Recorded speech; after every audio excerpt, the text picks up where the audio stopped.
Welcome back. You're watching KTN Sunrise Live. I do hope you've been able to get yourself a glass of water from that very heated argument. Have a glass of juice. We definitely are doing that in studio. But we want to shift gears in our discussion this morning, talking about youth and the role that they play in the development. And the UN is certainly taking notice of this issue, in UN Habitat in particular, taking a look at issues of youth in development and the role that they can play in that particular process. And joining me this morning from UN Habitat, that Advisory Council, we have Raphael Obonyo, who's representing us here in Kenya. And thank you very much, John Anugraha. I hope I got that right. Yes. Representing Asia in the UN Habitat. And we're going to talk about the issues that are affecting youth, not just in Kenya, in Asia, around the world. Are some of those issues cross-cutting? And what role exactly can the youth play in terms of development in their country and being more participatory in some of the issues that surround them and how they can sort them out? So thank you, gentlemen, for joining us this morning. Raphael, let's talk about the first thing, obviously, that happened that I think brought this to light was the President's address at UN Habitat. Tell us more about that. Thank you so much, and thanks for inviting us to this show. We feel greatly honored to be here as representative from the UN Habitat Youth Advisory Board, and also young people who are involved in various projects and courses to support young people. As UN Habitat, we have a governing council, and that is held every 2 years, and it brings together different stakeholders to basically deliberate on agendas of UN Habitat, which include issues of urbanization, issues of development, issues of human settlement. And this year they were making special reference to youth and women in terms of how they can participate and contribute towards development, especially within urban centers, because it is projected that by 2050 almost 50% of people will be living in urban centers, and so that is a critical concern. And then there's been conversation and discussion around that. And since this the governing council was being held in Kenya, President Uhuru Kenyatta was invited to come and inaugurate the function. And part of his speech, I think he was first of all committing to continue working closely with the United Nations. Both United Nations as a whole, but also more specifically with the UN Habitat, to address specific concerns and specific agendas of UN Habitat, which are already outlined.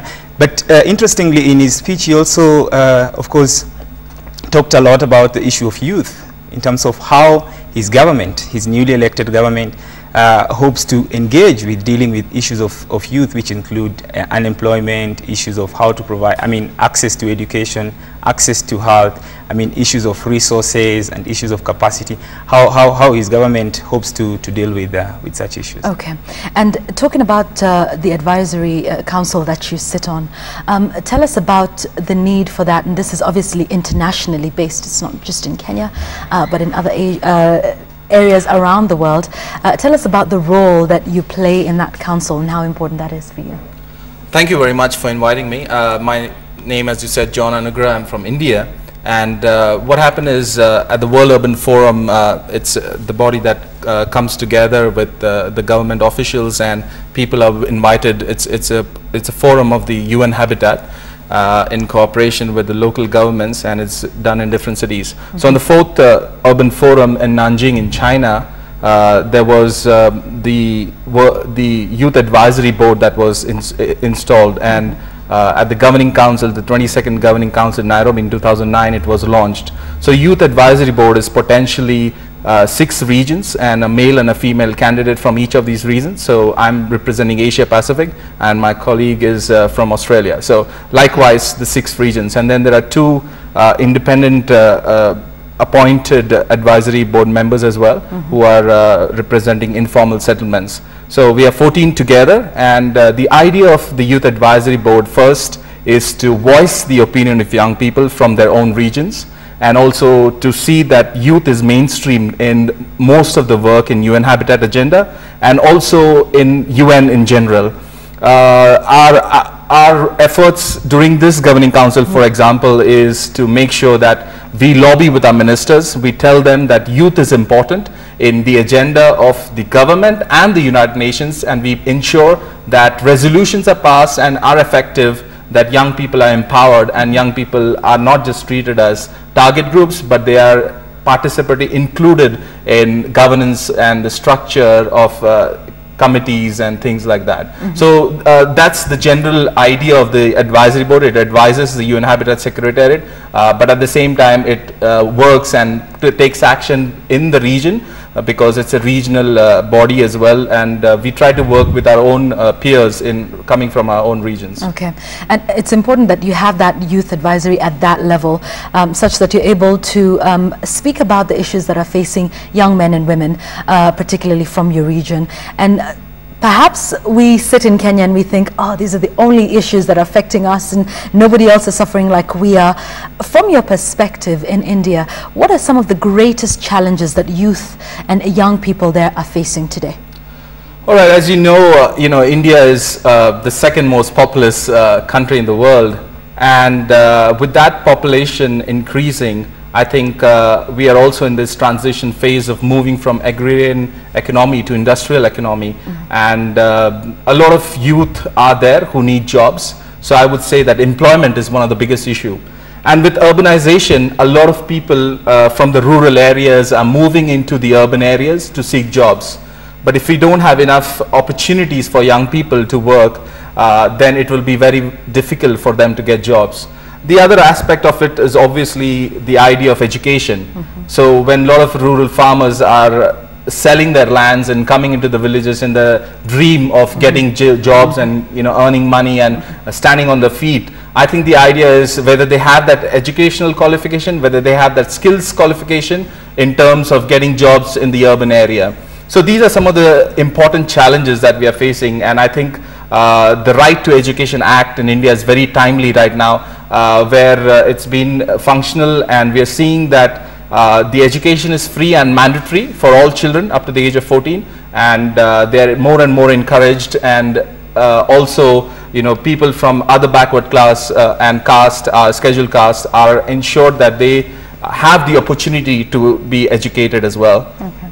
All right, education, jobs, and that's a lot. Raphael, does this ring true for us in Kenya? I mean it's the same thing, same situation here in Kenya. If you look at the levels of unemployment in Kenya, at the moment we have unemployment rate of 40%, which is quite high. But that is not just it. The fact that 7 out of every 10 unemployed people, jobless people, are basically young people is something that should concern anyone who is concerned about issues of security and issues of stability in a country, because they say, I mean, the condition and situation of young people in any country basically can give you a good projection of, or basically can give you an indicator of the stability of that country. If young people are unemployed, then you surely will have high rates of crime, you surely will have high levels of insecurity. I mean, you'll surely have high levels of drug abuse and alcoholism, and that's the kind of situation we see in every part of this country. Look at issues of education. Right. A majority of young people are not able to access quality education,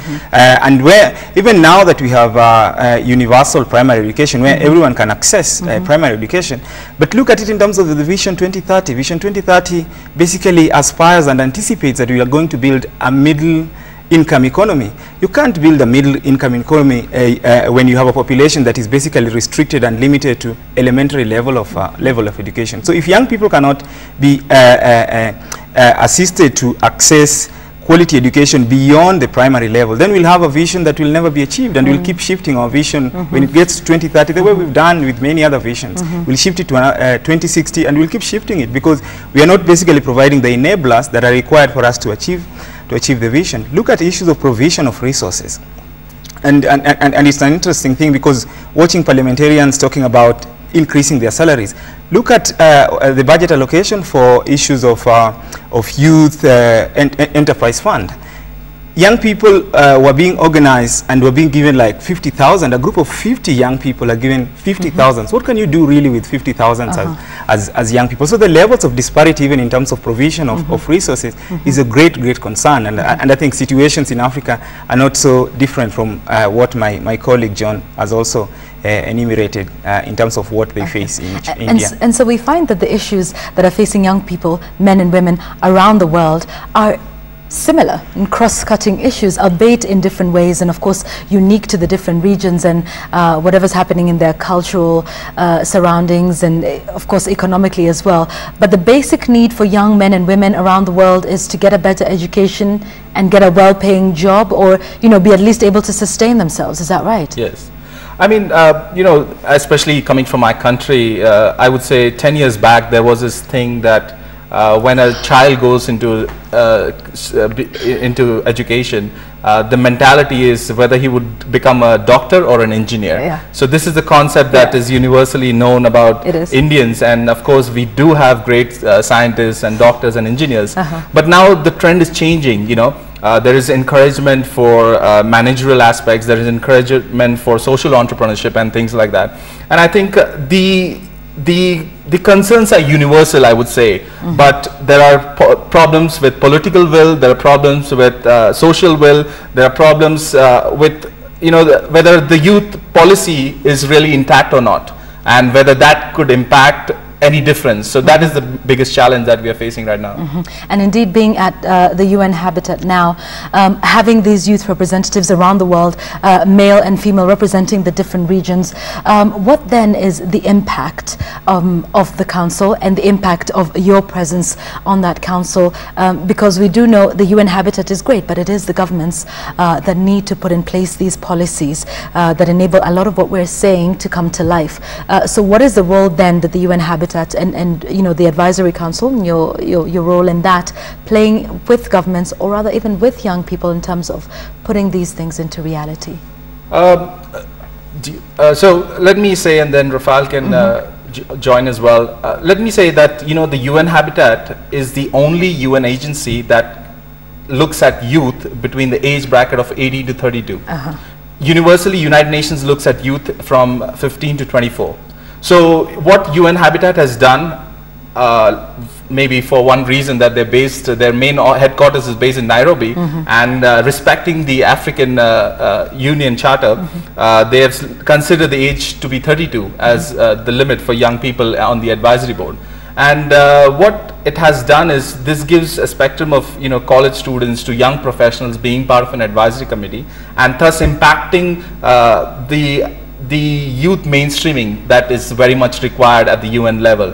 What we as advisory board, which is just the second term right now, so it's very at an initial phase, and our goal and agenda is very simple: to make sure that youth are given opportunities and not just seen as target groups. And I think UN Habitat does this very well, and they have a special unit for youth. And if you know, there has been a process called the Youth 21, an initiative that is demanding the United Nations to think of a possibility of having a permanent forum on youth. And this is the biggest deal that ever one could consider, especially thinking that 60% of the world population today is young. And the General Secretary of the United Nations, Ban Ki-moon, has already appointed a special envoy of youth, and this is a big achievement. And I think UN Habitat is doing an incredible job of pushing this agenda, although it's one of the smaller agencies compared to the United Nations. And I think their importance of giving for young people and looking at the urban issues make it very vital, because a lot of youth are now being concentrated in urban areas. Okay, all right. Rafa? Yeah, I mean, just to add, like you rightly said, of course, the UN, there are normally two parts: the member states and then the Secretariat. And most of the resolutions that have been passed and adopted by the various member states are supposed to be domesticated and implemented locally, but you find that that is not happening. If you look at, for example, resolution on how to, on ensuring that member states, including Kenya, put in place comprehensive and effective youth policies, youth plans, and youth programs. I mean, they remain discussions at the international level, but they're never brought down at the level where countries are basically pushed to ensure that they put in place this kind of instruments and infrastructure that can help in terms of realizing and actualizing these resolutions. And so as young people, we are saying it is our role and responsibility not just to watch our member states, I mean our countries, pass, sign resolutions and commit to implement certain instruments, and then go back and just continue with business as usual. So we want to hold them to account and to say, look, you've passed this resolution, you have to implement it. For example, you've committed yourself to put in place an effective youth policy and youth plans. You have to do that. And then the whole idea of ensuring that it cannot be for us without us. Young people have to be part of it. And then another issue is also ensuring that we're not just part of the statistics, that, oh, youth, there's a youth bar, there's a growing population of young people, and and so young people are participating. We want meaningful participation. We want to be the ones leading, we want youth-led processes to basically ensure that we respond effectively to the concerns, to the needs, and to the problems facing young people. So we don't just want to hear, these paternalistic approaches that we are going to provide. For example, if you look at most governments and politicians for that matter, they say, oh, we are going to provide employment for young people. But how are you going to do that if young people themselves are not involved in the processes of, basically, making their contribution in terms of suggesting or even guiding what they think they can do. That's why most programs are failing, because they're generated at a level where young people are not involved, and so by the time you get to involve young people, those projects collapse. Okay, it's just what John had mentioned about youth not being a target group, but being a part of the process and providing youth with opportunities. Now, there's the member states that sign up to a lot of these resolutions that are made and that make promises. What can we do to hold the member states to account if they say these are some of the programs that we're going to put in place for young people, and we will involve young people in those processes? What are some of the things, John, that perhaps you would be telling the UN Habitat when you sit in your meetings in terms of just keeping the member states accountable to some of the promises that they make? Let me also give you a background where, Youth Advisory Board is doing that, but what UN Habitat is doing, they're not just talking about this. So I want to mention about one of the member states, that's Norway. The government of Norway has initiated something called the Urban UN Habitat Youth Fund. And for the Kenyans who are watching today, the deadline to apply for this fund, if you're looking for funds to do a projects that is youth-led for the youth and by the youth, you can get amount up to $25,000, and they have the deadlines have been extended. So 20th April is the deadline. You still have time if you want to apply. So government of Norway has put in together something called the Youth Fund, and as led by an example, they have shown the leadership that youth are important. There's opportunities for youth all over the world to apply for these funds, do some projects. And likewise, the government of Kenya, the government of Nigeria, the government of Brazil, the government of Sri Lanka are pushing this agenda and showing that this youth agenda is important, and they are supporting that in the resolution, the governing councils. In fact, in the governing council that is going on right now, this is historical that 2 youth resolutions are being discussed, and hopefully by 19th of April, we hope it will be passed, and that will be one of the successful UN Habitat governing council in terms of young people for us. So I hope what we try to do during the governing council is also, we have these youth caucus meetings, and every morning we come, we strategize, and we say, let's approach our own governments to begin with, and say that, this government is doing it, this government is doing it, why not you? And I think yesterday, me and some of our colleagues were at the High Commission of Nigeria. The government of Nigeria has donated about $3 million for the African Urban Youth Forum, or the urban program. And I think this is a milestone, because we would look at a developed country to give donations and contributions, and here is a country which is leading by example.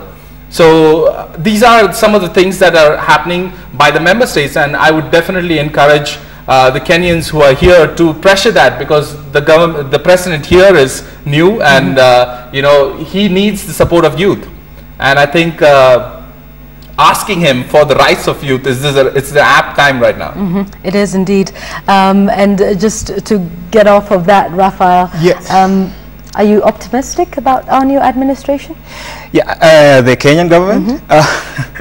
Of course, I'm very optimistic for various reasons. One is that the current government was basically campaigning on the basis that they are a youthful generation, a digital generation, and that they're going to take into consideration the issues and concerns of young people. And of course, looking at the Jubilee's manifesto, they've outlined and they've elaborated on how, on some of the things they hope to do for young people. And to that extent, we are hoping that they're going to accomplish that. But this is also not the first time that we've had a government talking about young people, because it has almost become fashionable that everyone who wants to be elected, brands himself as a young person and tries to associate himself with the young, with young people. And so part of what we are doing as young people is to organize ourselves to hold the government to account based on the constitution, because our constitution now provides a lot of opportunities for young people, but also based on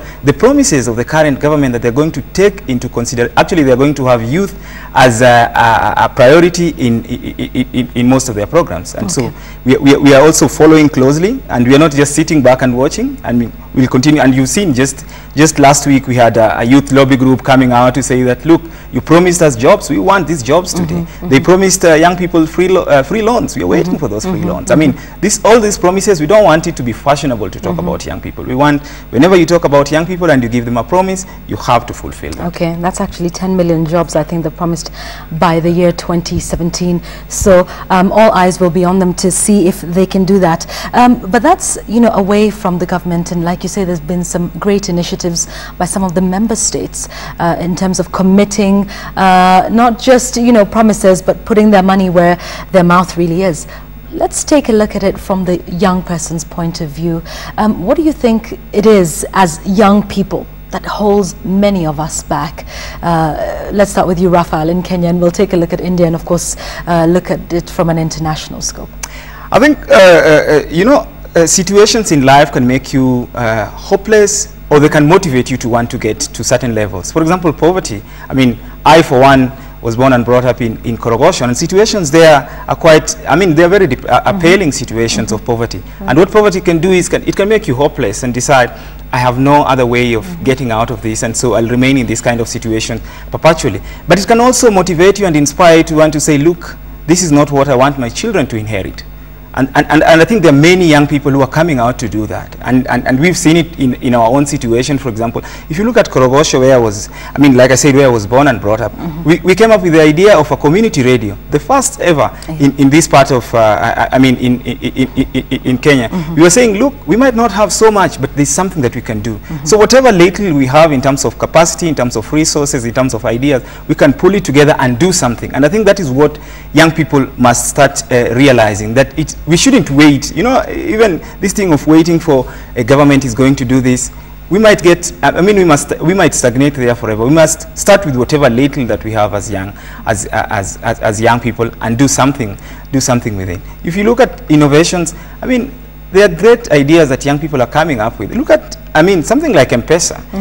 All of us know that, this is an idea that came from, young people, a young person who sat and thought, I can do, I can invent something, and then of course sought for resources and all that. So I think the idea is for us to be more proactive. I think we need a lot of personal initiative as young people. We shouldn't sit back and wait. I think we need to do that. But the other thing that I think we should do as a country is, I saw after the elections the way young people were tearing at each other on social media, because we might not be tribal as such, but we hang up, we have hang-ups of these negatives from older generations, negative ethnicity, chronism, issues of corruption. We should be able to overcome that and be truly a free generation that is borderless, that is not held captive by these things that keep, retarding us and taking us back. And so if we're able to overcome some of those challenges, then I think we can go very far as young people. All right. John? Well, one of the things I have noticed, especially in our generation and this 21st century, India and China today are playing this important role. So is South Africa, Brazil, the BRICS nation. And a lot of the young people in these countries, I would think, are as much concerned of the urban issues and the rural issues in their own country and they've been trying to strive, voice their opinion of rights. And the generation, as far as I'm looking at it, I think a lot of young people look at rights and responsibilities that go together, and they're same side of the coin. So we, as much as we think about our rights, I think we are looking at ourselves, and we are trying to be responsible as well, and trying to take some actions, not just because we want you know, our growth, personal growth, but also we want our peers to move in that direction. And this generation has the privilege, I would say, to travel a lot. The world is shrinking, and the aviation industry is boomed, and everyone can travel for wherever they want. I mean, if you compare it to our previous generation, that wasn't possible. And the idea of global citizenship has come in now. And I think young Kenyans and others would relate to it, as Raphael just mentioned, the borderless society. We are actually living that, and the virtual world has done that to us. And as young people, I think we relate that, and we say that an issue that happened in Kenya, or the issue that happened in America for the marathons that happened in Boston. We had bomb blast in Bangalore yesterday. So these issues are not just issues of that country today. These are issues of young people saying that this is wrong, and we need to change that. So I think the concerns are very universal, and people are moving in the direction of global citizenship. As much as they want to work in their own countries, they're also being leaders of you know, the world as well. Right. And you know, when you just mentioned that, it brought to mind the issue of the gang rape that took place in India, and how that was just felt around the world, and all young people who came out and said, you know, that shouldn't happen. And I think, you know, some of the issues that you mentioned are cross-cutting. You know, rape doesn't only happen in India. It happens here, it happens in the United States, it happens just about everywhere. But that was one issue, particularly for young people, that was able to bring everybody together and say, in my own capacity, in my own situation, in my own country, you know, this is something we must say no to. So, you know, interesting that you bring up the issue about everybody in the world sort of, you cannot say now you're just a resident of India or Kenya. I think we just are definitely world citizens.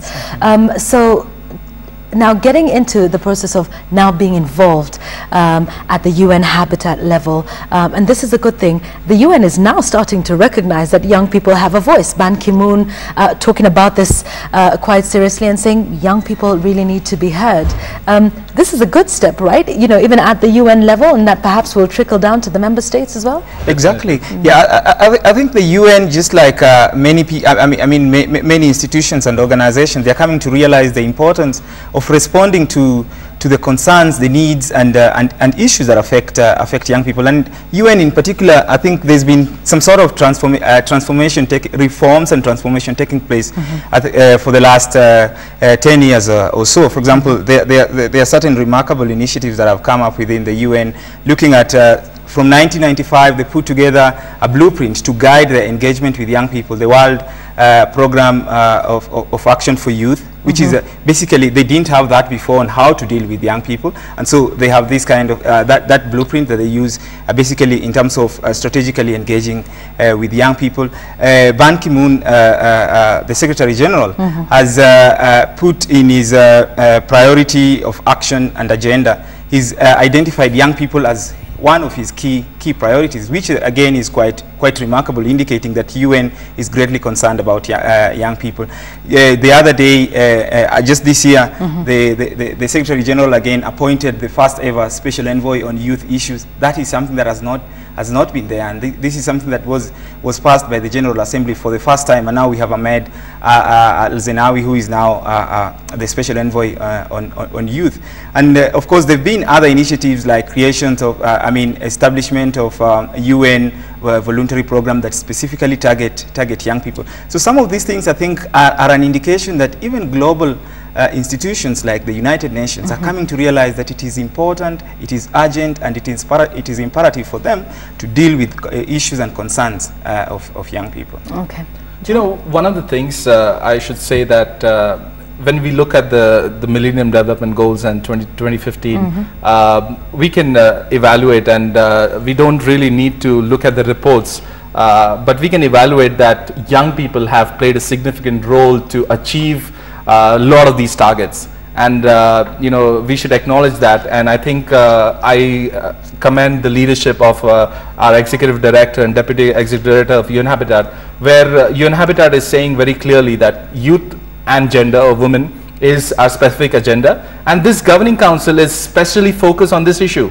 So they have lobbied enough, and they have had a lot of discussion with the General Secretary, I suppose, and the UN Habitat is moving in that direction. So we're not stopping there. We're not saying that this is only the resolutions. We are getting money to fund activities with youth, and all these things are moving simultaneously. So it's not just you know, action, or it's not just talking. It's a mix of both, and I think that's why we like working with the UN Habitat Youth Advisory Board, because it's just the second term that we are here, and there are a lot of chance and a lot of opportunities and a lot of growth, and I thank the leadership of the youth unit and livelihoods who's supporting this idea, and who encourages to go out, reach out to the young people, and make sure that we're not just contained with UN Habitat, but we are making sort of a cross-cutting in intergovernmental panels, in governments and NGOs and others as well. Okay. Raphael, finally, as we close our discussion this morning, the possible outcomes of this, where would you like to see young people in Kenya 5 years from now, and what role do you think the UN Habitat will be able to play in that? When you take a look back 5 years later and you say we were able to do this, and I like what John is saying, it's not just about talk, it's a mix of both talk and action, but what would be a possible outcome for you, say 5 years from now?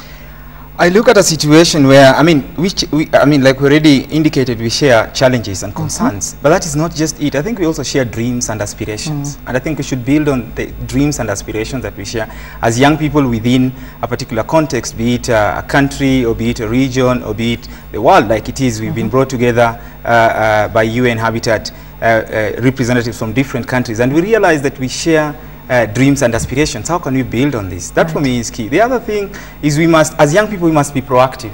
We must take the lead. I mean, we cannot wait. There's this idea of we are leaders of tomorrow. We cannot be leaders of tomorrow, not just for our, I mean not just in terms of the country, but also in terms of our own personal development. We must take initiative, and we must do what we have to do to ensure that we get out of certain challenges and certain problems and certain situations that continue holding us back. Three, like I already indicated, we must overcome some of these challenges that I mean, basically things like negative ethnicity and chronism, favorism that are being perpetuated by what I would consider the older generation. Because my argument has been, for example, as young people in this country, we might not be tribal, but we have hang-ups of tribalism. I mean, we see what older generation is doing, and sometimes we think, that's the only way to survive. When the push comes to shove, the best thing you can do is to run back to your tribe. But we are a tribe. We must be a tribeless generation. I mean, as a young person, regardless of what tribe I am, I can marry anybody. I mean, that was not possible many years ago. So we must act our age. We must act I mean, we must live in the current times, and I think for me that is extremely key. In terms of involvement in processes, we must not imagine that someone else is going to do it on our behalf, be it an individual or the government. And so Kenya, for example, I have not seen anywhere in the world where the government has rescued young people. It is always young people coming out to do it for themselves. And so even with a government like the Jubilee government that commits to work with young people to provide whatever goodies and niceties they have for young people, unless we push them as young people, they might never be able to deliver that. And so we must play our role as young people to ensure that we come out of our situations by getting engaged and being, participating meaningfully. So I think for me that is critical. Being engaged. John?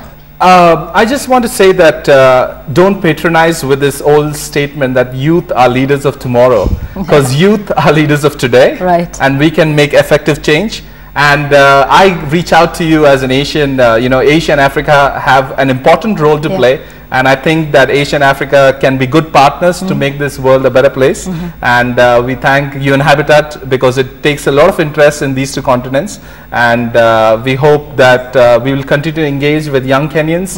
And UN Habitat welcomes your opinions. And you can write on Facebook and Twitter and other things because social media is something that UN Habitat is encouraging a lot of young people to communicate with. Okay, all right. Thank you both so much for coming and for giving hope, I think, to a lot of young men and women, and for us to understand that some of the issues that we face here are cross-cutting.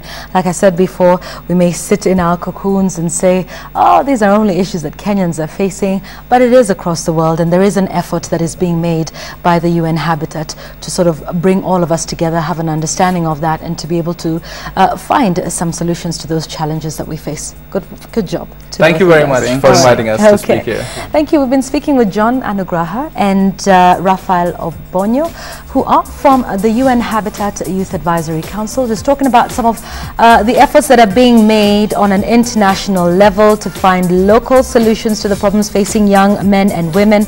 And it's not just about problems, but it's also about perhaps enlightening us to some of our hopes and our dreams and what is indeed possible. And it is possible for us to keep our member states accountable, but also, like Raphael says, on a personal level, keep yourself accountable in terms of some of those views. All right, okay. So it's about that time of the show where we read you the feedback. I'm trying to find, the tweets are so many this morning because our question of the day to you today was, do members of parliament deserve a pay hike? Okay, I got a tweet a little earlier on, don't remember it was from whom, said not necessarily a pay hike, but they're asking for the money that they were getting before. Let me just go through some of these here. Larry Ndiva says the maximum net pay inclusive of allowances for a member of parliament must be 200,000 and for the president 500,000. James Wanda, I like what you said. If this offer is acceptable to you, append your signature. Isn't this phrase part of the members of parliament's contracts? All right. Rogers Meitekini, you say, I thought leadership is a calling. They are asking for too much, too early. Oka says MPs demanding a pay rise should resign. I know a couple who can do their jobs for 80,000 shillings and without bodyguards. Thomas Gitau, you say an employee not happy with pay is free to quit and seek another job. One cannot dictate their pay. We're quite tired of the noise. I did get a few that were positive. It'll just be a bit of a challenge finding that one. But with some people just saying they agree with a lot of what Honorable Onyancha, or rather Onyonka, was saying on the show this morning. The tweets are just too many for me to go through. We'll be here probably for the whole day. All right, let's quickly go into our quote of the day today. Is this what MPs might be thinking about? Let's see. It's from Frederick Douglass this morning. It says, if there is no struggle, there is no progress. If there is no struggle, there is no progress. Think about that. Have a fantastic day. We will see you again tomorrow. Remember how we end the week. It's all about entertainment. Brenda Mai will be here with all of that to wind down the week with all the heated and important discussions that we have had. I thank my guests this morning, Honorable Richard Onyonka, John Anugraha, and Raphael Obonyo, and Martin Mutua as well, who's our editor at The Standard. All of them for making Sunrise possible, and most importantly to you for your feedback and for watching. Have a good day. See you tomorrow. My name is Yvonne Okwara.